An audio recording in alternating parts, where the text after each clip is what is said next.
watch you eat, when I watch you sleep, when I look at you lately, I just want to smash your face in. Come on, smash my face in.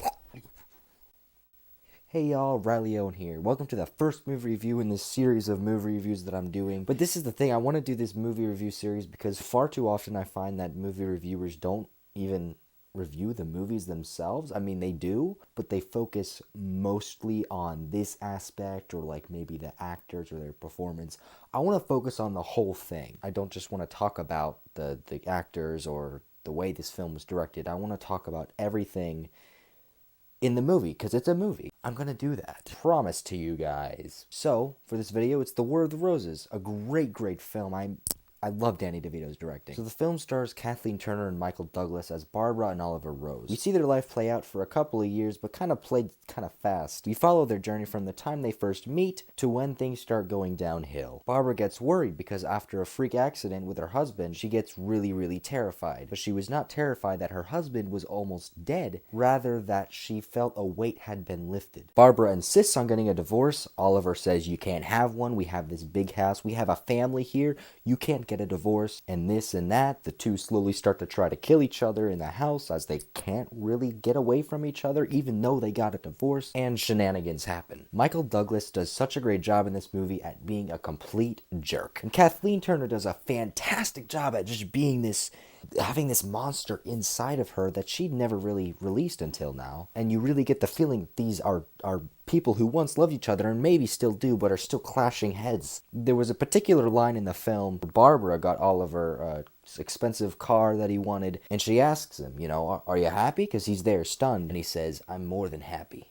I'm married." And I think that kind of sums up Oliver's character. He appears to be a nice, loving guy, but really he's very selfish. You see so many moments in the film like that. And both Michael Douglas and Kathleen Turner do a fantastic job in this film. Danny DeVito did direct this film, and I'm not going to say a shot against his acting in the film, but I kind of am, because his acting kind of sucks in the film. I mean, this was his second ever feature film, and you can kind of tell it's a much bigger project. And given that so much of the film was cut out, oh boy, it really shows that Danny, at this point, still hadn't been able to draw a great line between managing his directing and his acting at the same time. He's good at both, but at the same time, his performances usually tend to one better than the other. I mean, we saw that with Hoffa. I mean, that movie is so big and so grand, and Danny's performance in the movie is kind of underwhelming. The trouble is the pacing with the film. It's really not a big deal, but if you don't like slower paced films, it's kind of a problem. Since the original cut was 3 hours long, scenes were placed perfectly. It was perfection. But when a lot of those scenes got taken out, all the continuity stayed the same. And there's little moments where you can kind of tell, yeah, this probably was expanded upon in further cuts. Like Danny's character, Gavin, his relationship with his secretary. She has one line in the final film. I guarantee that was expanded upon in the extended cut. But you can tell that there are scenes that are taken out that really make some scenes drag out a little too long than they probably should.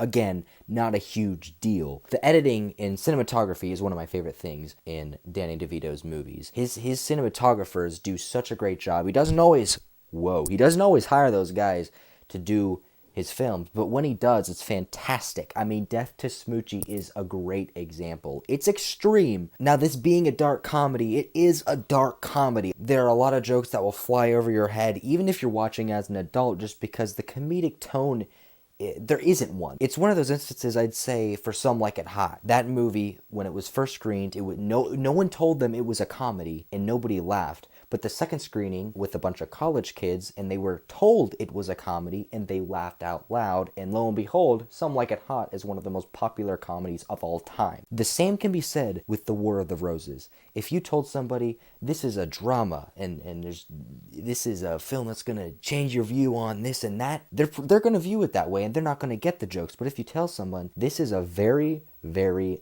dark comic masterpiece that you will be laughing through the whole picture, but you're going to be shocked at what you're laughing at. They're going to be laughing through the whole thing. The score is absolutely fantastic. I love every time he does a Danny DeVito movie. His scores just work absolutely perfect.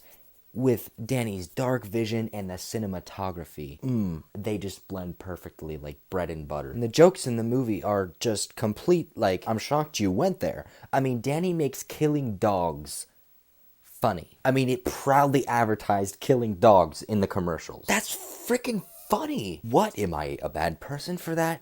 Probably not. I find that so funny that Danny's just sitting in the theater going, yeah, I totally made that into a joke, you guys. That is hilarious. And the final scene in the film will shock you. These characters are so strong all the way through, and you will know that from the last hand movement, arm movement. The last arm movement, if you've seen the movie, you know exactly what I'm talking about. That was phenomenal, and that was such a surprise. You would not expect that. That's one of the great things about Danny DeVito's directing. You think he's going to go one direction, and he goes another. You think something's going to be predictable, and it's not. Or maybe it is for a little bit, and then it just completely flips around on its head. Overall, The War of the Roses is a fantastic film. I wouldn't recommend it if you're a big...